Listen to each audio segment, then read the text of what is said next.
watching The Producer's Room, a streaming web series featuring the creators behind the hit songs of today's music industry. Songwriters, music producers, and artists discuss their creative process as well as examining current issues and technologies in today's rapidly changing music business. Your host is producer, songwriter, and educator Dave Tuff. Welcome to The Producer's Room.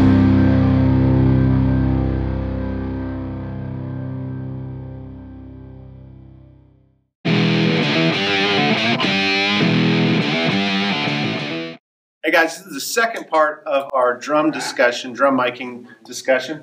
And once again, we're trying all different types of mics out on drums here in the beautiful Columbia Studio A at Belmont. So I hope you guys enjoy this week's episode of Dave's Waves. All right, so we basically tried a bunch of kick-in mics. Now we're going to move to kick-out. We're going to get rid of the sub-kick for now because this should produce some low frequencies. I wanted to start with a mic, a foot away from the kick. So what we're going to do here with Anthony is we're going to use the Audix D6 as the baseline kick-in mic. That's the one we thought we liked overall. Well, we liked 2 or 3 overall the best, but for different things. But that's the one we decided to go with. And then what we're going to do is we're going to start with the 121, but this time we're going to make it a little closer. I told Anthony about a foot away. And you'll notice we're going to angle the ribbon down so it's not a direct hit. Yeah, that's good. Direct hit on the mic, but it still gets the waveform. And the last thing we're going to do here is we're going to plug in this tool by Radial, the phaser, and we're going to try to basically adjust the phase on this kick-out mic so that it gets good and we don't have to do it in the box. We get it in phase. The cool thing about this particular unit is you turn it on and you don't just flip the phase like normal. You can actually go all the way from 180 degrees to 0 degrees, obviously all the way out of phase or halfway in phase, 90 degrees, etc., and get the best relationship between the kick-in mic and the kick-out mic. So that's what we're going to do now is just basically A-B a bunch of different kick-out mics, and you'll hear it in the upcoming segment. Welcome to this episode of Dave's Waves. In this episode, we're continuing to talk about our drum shootout that we did in August at Columbia Studio A. We're going to talk about kick-out miking and also snare drum miking. As always, I encourage you to check out the other episodes of this series so it all comes together and makes sense. So without further ado, I'm going to let Dave take it away and introduce kick drum miking and how we set it up at Belmont. Take it away, Dave.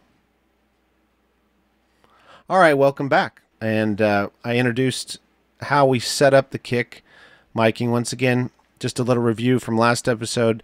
This is a Fibes kit, Austin era, 22 by 18 maple kick drum. So pretty common kick drum, but it sounds good. Good wood, Remo head. So it's pretty much what you're going to encounter in the studio. And that's why we chose that to give a pretty, I'm not going to say neutral because it sounds great, but a pretty common size of drum that we could compare on. So in last episode, we only went through kick-in mics, and we're going to be ambitious this time and try to do kick-out mics and snare drums. So we'll see. Maybe I'll talk a little faster than usual. All the mics were pretty much placed 1.5 to 2 feet away from the front kick drum head, right in front, facing the kick drum head. The only mic that was pointed down was that Royer that you saw in the video. Well, the Royer and the Coles, just so that the air from the kick drum wouldn't directly hit the ribbon in that mic parallel. That's what I typically do, is just angle it down a little bit.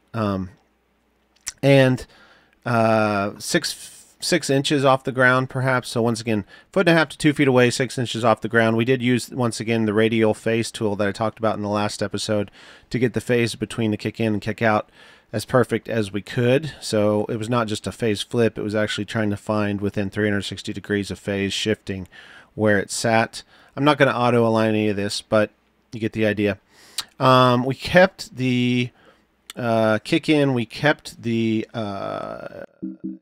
Audix, the D6. So we went through all these mics last time, and then on this kick-out, you'll see that we just stayed with the Audix D6, and then we our variable on the kick out was these tracks here below, which we tried about 5 mics out.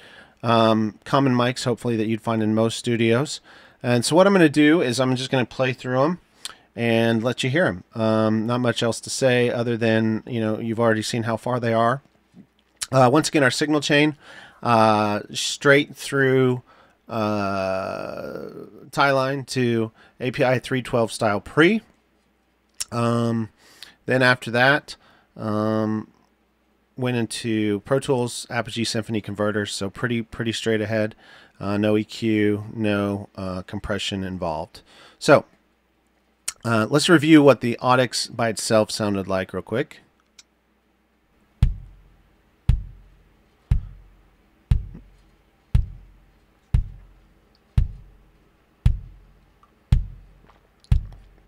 So nice smiley face curve like we talked about last time. Low end, cut in the mids, and some high end there for the click. We noticed last episode that the D6 had a little bit more top than something like the Beta 52. It had more of a shelf as opposed to a peak. So we're going to add these in now. This is a common SM7, and let's go ahead and do it. So I'll kind of take it in, take it out so you can hear what it does. In fact, let's go ahead and turn it up just a hidge more to accentuate what we're doing here. Here we go.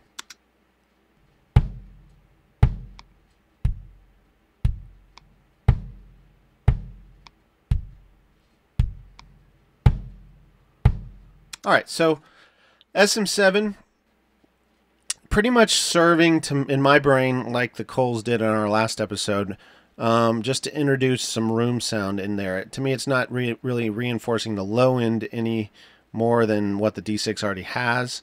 I'd have to look at the frequency response curve, and in the last episode I kind of told you guys always look at the frequency response curve so you know what's happening. But to me, if I had to guess, I would say the SM7 is really not reinforcing anything in particular in the low end. So it's more of like a room mic in front of the kick, which isn't bad. It just depends what you need. And let's move on to the Royer 121.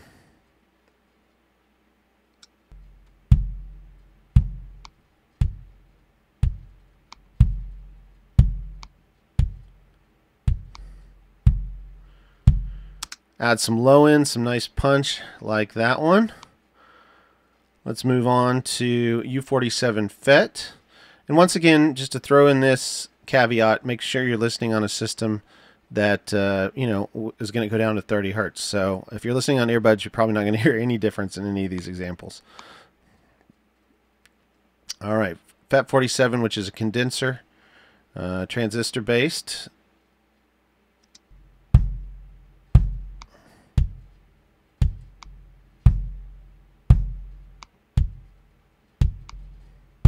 Okay, so adding a lot of low end, just like the Royer. In fact, to me, it adds a little bit more low end than the Royer, but it also adds high end. If you do look at the frequency response curve of a U47, it's pretty flat, at least in my memory. So it's going to add more top end than the 121 is, and it's probably going to add a little bit more low lows since it's so flat down there at the bottom too. 121 seemed to add like some low mids, upper lows, which was a nice combination, and it didn't have as many highs as the 47 FET. So either of these, in my book, could be a possibility. We did some other combinations, which were D112. I think we used that on Kick In last time too. But what our thoughts were here is if you were at a studio, you're not always at a studio where they have every mic you want, obviously, right? So they may not have a 47 FET or 121. Both of those mics are obviously over $1,000. Something like a D112 may work as a substitute. So let's see what the D112 does. So I'll leave it in and then take it out.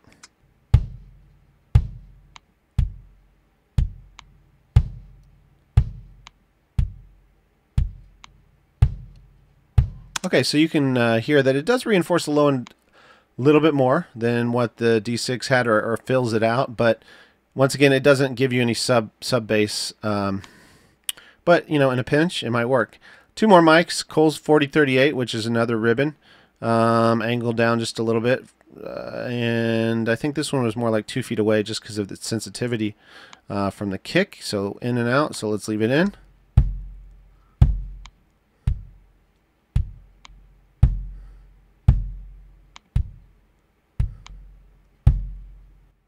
Okay, so it's probably not my favorite. It makes, to me, it sounds a little bit too fuzzy, too boxy. I love the Coles mics. I love them on piano, on drum overheads, which we'll get to later. Not sure if I would personally use it for this purpose. Maybe jazz. I don't know.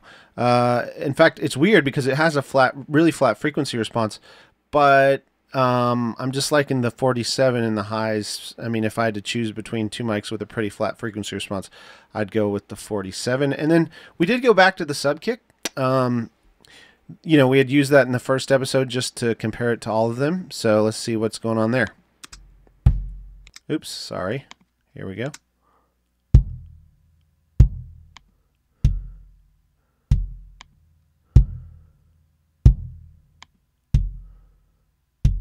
Okay, so sub kick, great. Adds a lot of low end. I think we looked at that frequency response curve last time. Went all the way down to close to 20. To give us really that sub bass that digital recording allows us to have that analog recording never did. And, or at least when I say analog recording, obviously recording to analog tape, not using analog gear, but recording to analog tape never gave us that low extension of the bandwidth. However, what I learned from this shootout, and I'd never really noticed this till someone pointed it out, is that the sub kick does have a little bit of a tone to it. So if it's not tuned to the key of the song that you're working in, could potentially cause some clashing there of frequencies. So that was something I never really thought about. I'm sure you can tighten it with the lugs or loosen it with the drum key, because it does have drum lugs on the sub kick, and that's something I have to further explore. But overall, it does add low end, and I'm not opposed to it. I know they don't sell the sub kicks anymore, but there's a new company out that just came out with a model that's kind of like the sub kick, and I think it's actually cheaper. So if I had to have my druthers, I don't know if people use that word anymore, but I would probably either pick the 121 or the 47 FET, because that's, to me, giving me the most things that I want to hear in a kick out mic. So let's listen to those two real quick, and then we'll move on to snare drums.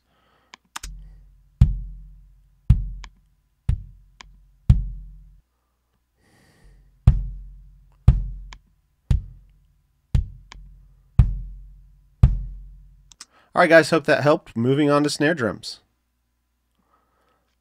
All right, guys, hope that helped. Moving on to snare drums. Once again, thanks to Eb Gepner, our drummer, who's patiently came through and hit the snare drum about 15 bazillion times. You'll see our miking technique here. We're using a new X clip, which I love. I used to tape the mics together. As long as the capsules are at the same distance, you're going to minimize phase problems. You know, the only bad thing about the X clip, it does separate them a little bit, but I'm not too worried about that phase-wise. Almost always when I record snare drum, I do 2 top mics and 1 bottom mic. And let me show you the placement of the bottom mic, and then I'll come back to the top mic. So bottom mic typically for me is parallel to the bottom snare head, so that the air hits it parallel to prevent, once again, some phase issues, or in this case, air hitting the capsule in different ways. I don't mind that as much on a ribbon mic in order not to damage the ribbon, but on a condenser, since it's so sensitive, I like to address it parallel. I've had the best luck with that. You'll see right here, obviously, if you point it more towards the snares, you're going to get more snary, sizzly sound. If you point it more towards the head, you're going to get more of the tone. Here, I think we're in the middle. You can't really see it, but we're kind of in the middle of the edge versus the snares. Going back to the top mics now, this was our particular positioning. Kind of pointing down towards that, away from the hi-hat. The other thing we wanted to try out in this shootout was rejection. We were really testing out the hi-hat rejection for some of these mics. I do have another RLX thing, I think, or Audix, or I forgot who makes it, but that fits over these, but a lot of drummers, fits over the actual mics and gets rid of more hi-hat rejection just by a physical thing being in there. When I worked with Bruce Swedin, he actually told me that they built a little wall. But all of those things are going to get in the drummer's way. So in this particular shootout, we didn't want to do that. We wanted to make it realistic. So we're pointing it. It looks like it's hitting about right there in the drum. And he gives us some rim shots and some middle hits too. You can kind of see that. And last but not least, we just used a standard Ludwig brass. I didn't want to go crazy. I wanted it to be a snare drum type that a lot of people had. It may have had a few overtones. You'll hear an overtone in there that I'm not particularly fond of, or a couple, but we didn't want to EQ. We wanted to go straight in. So no EQ, no compression. Obviously, like I said, Apogee Symphony converters, Pro Tools API 312 style pre. So let's listen to a few different combinations. We did switch these up a lot. Your typical SM57 and then an MXL 991. This is actually my 991, and you're saying MXL, those are the cheapest cheapo Chinese condenser mics. This one was about, I think, $50 on eBay, $60, and I got a pair of them. But I did have the Burr Browns put in them by Jim Williams, so kind of made them a lot better. But they make a lot of great Chinese, nothing against the Chinese condenser mics nowadays. So let's see what these do. I just want to focus on tops first so you can kind of see what a dynamic does and what a condenser does. So dynamic is going to give us the beef, the body of it, and the SPL response, but not a lot of transient response or high-end clarity.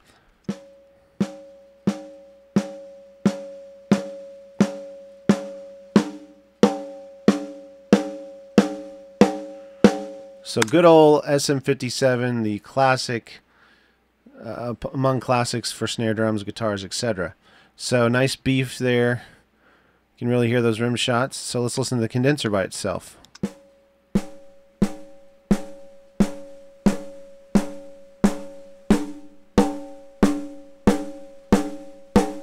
And obviously, once again, like I said, a lot brighter.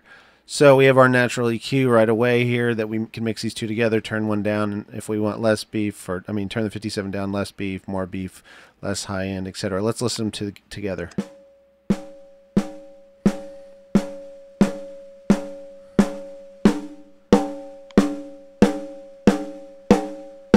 Yeah, just because of that ring, I may take down the bottom condenser just a hair.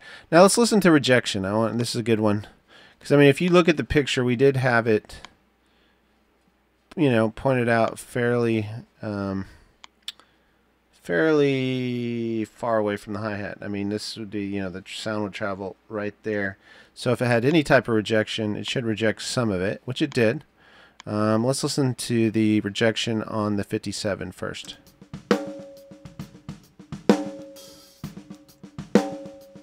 Pretty darn good. Super cardioid, I believe, the 57 is. I like it. All right, let's listen to the MXL.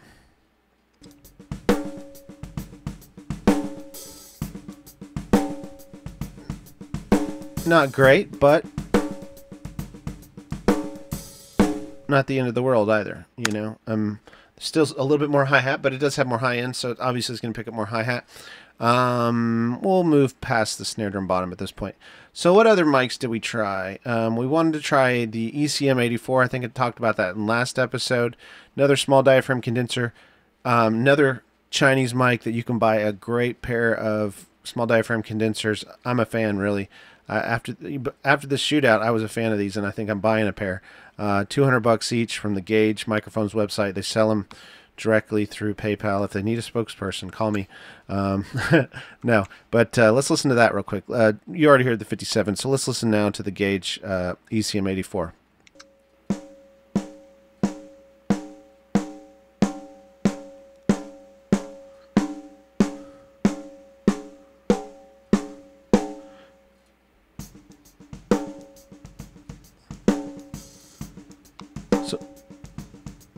A little darker than the MXL, if you listen.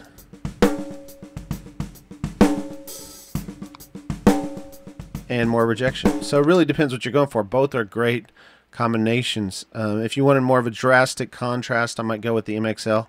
If you wanted something smoother and warmer, I might go with the that mic. And of course, the classic, we had to use an expensive mic too. KM84, which, gosh, I don't know what a used one. They don't make them anymore, so what, on eBay, $800, $1,000 for 84, from the 80s or 70s versus 184 today. Pretty similar frequency response as we saw last time.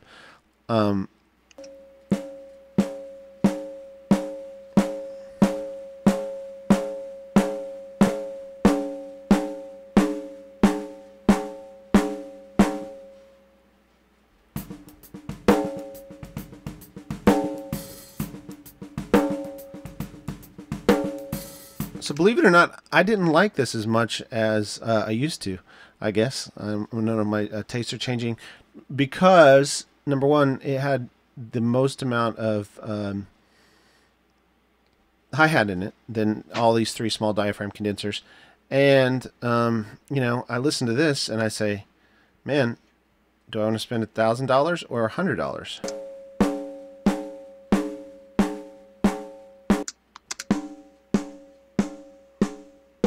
I mean, to me, that actually sounds better. So, lesson learned, at least, you know.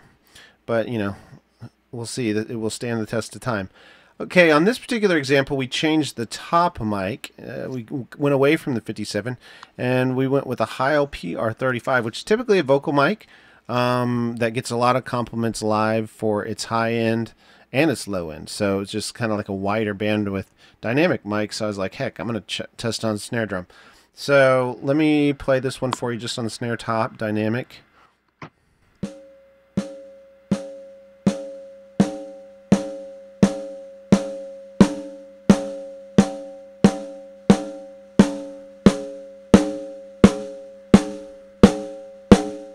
Here's 57.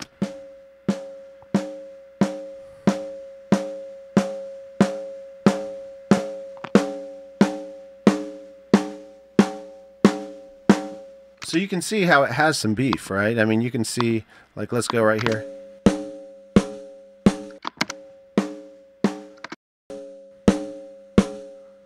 So I really did like that. I thought that was a good discovery that I just wanted to try. And let's see the isolation in it.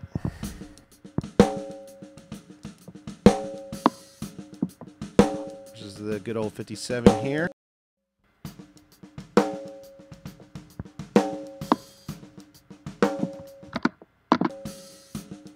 Yeah, maybe had just a hair more hi-hat than 57, but nothing, pretty comparable. And then, of course, I always hear about the i5, so I wanted to try it out in this shootout. So i5 dynamic audix on the top snare. So let's listen to that.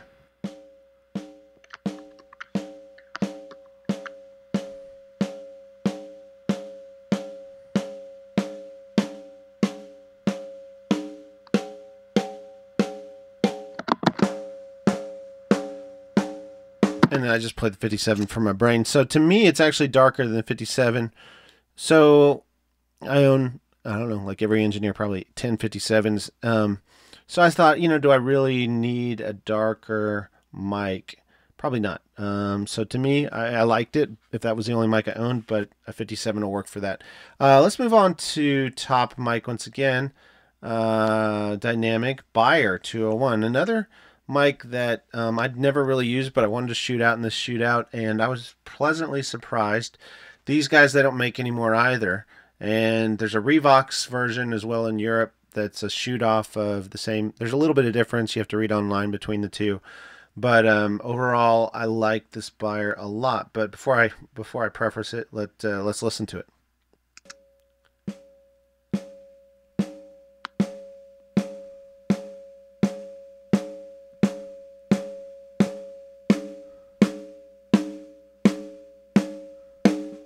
So let's listen to 57 Heil i5 Buyer.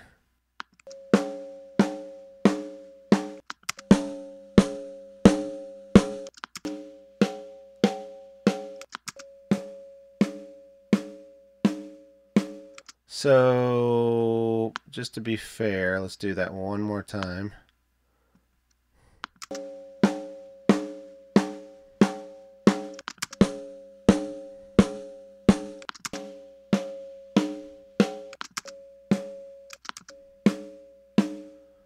It has some lower mids in that Buyer that I like. I mean, I like the Heil too, don't get me wrong. But I like the lower mids in that Buyer. So that was another discovery that I kind of discovered that I thought I dug. And then we did some bottom snare mics. The biggest thing we were checking for there, once again, is just isolation. And in a nutshell, MXL gave us more top end. ECM gave us a little bit darker, still very nice. 84 was darker, but it didn't have as much rejection.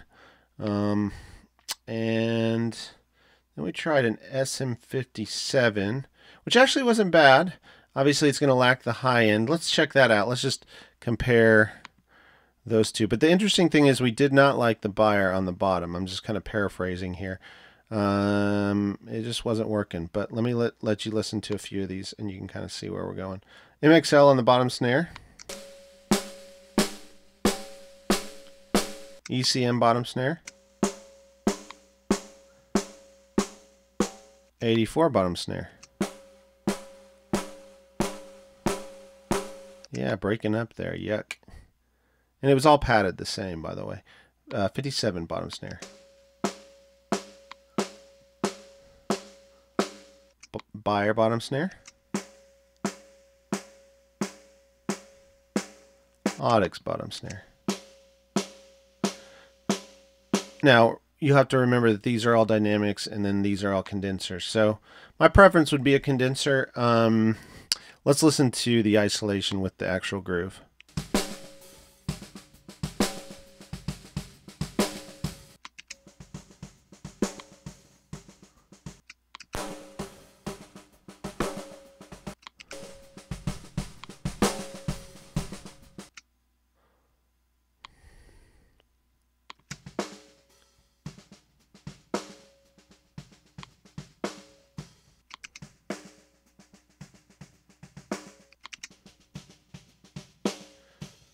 So to tell you the truth, I kind of liked the MXL, the ECM, and the 57 because of their hypercardioid supercardioid in the case of the SM57, but their directional properties as well as these two, obviously for the high end that they added to the sound. So you want to hear some all together, and then we'll call it a day on this shootout. And then after this particular episode of Dave's Waves, we're going to do another episode that we're going to feature the entire drum kit, trying some different room mics and overheads and even different mics on the snares and kicks. So a lot of different combinations. Let's just listen to a few of these combinations just for the heck of it. Looks like snare drum bottoms turned down appropriately. I'll just do the groove of each of these so you can kind of see visually what you're listening to. I'm going to go ahead and mute myself here.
So I hope you guys learned something there you can apply to your own recordings. Obviously, like any mic, it's just a taste and a preference. But I was definitely introduced to some new mics and new miking techniques and things that I liked. So I hope you enjoyed this episode of Dave's Waves, and we'll see you next time with the full drum set.